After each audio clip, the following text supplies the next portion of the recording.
Assalamualaikum warahmatullahi wabarakatuh. Alhamdulillah, tetap semangat untuk mengikuti pembelajaran pada pagi hari ini. Alhamdulillah, tadi kita sudah mengikuti pembelajaran tentang materi Al-Quran Hadis.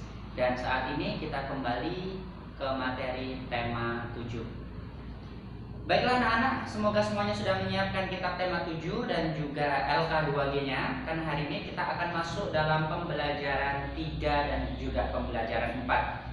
Jika pada pembelajaran 1 dan 2 kemarin kita membahas tentang pecahan 1/2, 1/3 dan juga 1/4, di pembelajaran yang ketiga dan juga keempat ini kita akan masuk dalam pembahasan cerita fabel.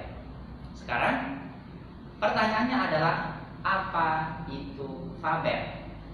Ada yang tahu fabel itu apa sih, Ustaz? Baiklah, fabel adalah cerita tentang hewan.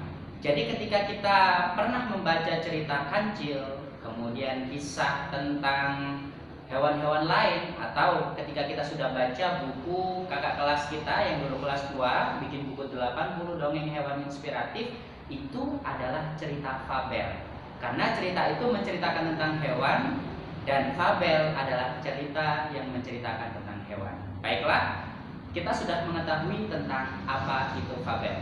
Jadi jika kita membaca cerita seperti Tangkuban Perahu atau Asal-usul Banyuwangi dan lain sebagainya, itu bukan termasuk cerita fabel, tapi termasuk cerita legenda yang sudah melegenda di masyarakat. Baiklah, akhirnya kita sudah mengetahui apa itu arti dari fabel.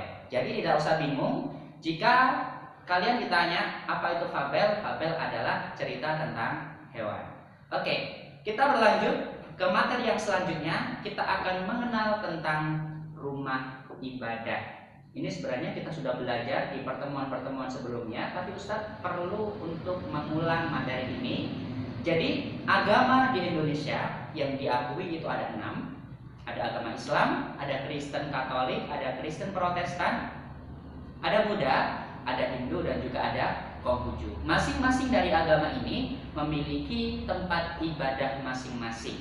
Sekarang tempat ibadah umat Islam adalah masjid.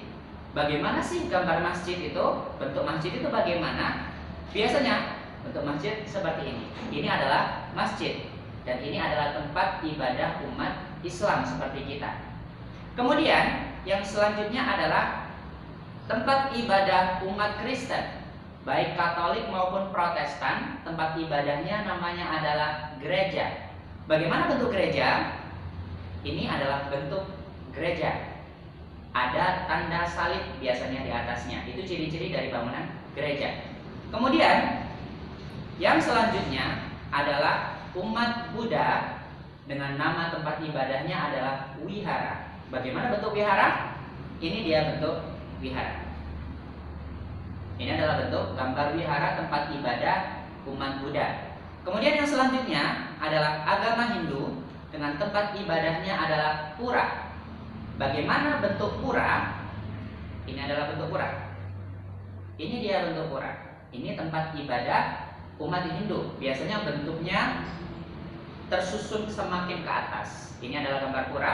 Kemudian yang terakhir adalah agama Konghucu dengan tempat ibadahnya yang bernama kelenteng. Bagaimana bentuk kelenteng? Ini dia bentuk kelenteng. Ada gambar naga yang biasanya dibuat barongsai karena kelenteng atau Konghucu identik dengan naga. Baiklah anak-anak, semoga pelajaran pada pagi hari ini bisa difahami. Tetap pesan Ustadz selalu diulang kembali, jaga kebersihan, jaga kesehatan, selalu biasakan cuci tangan, dan juga biasakan untuk berwudu. Semoga kita semua dan keluarga kita semua dilindungi oleh Allah Subhanahu wa Ta'ala. Saya akhiri, wassalamualaikum warahmatullahi wabarakatuh.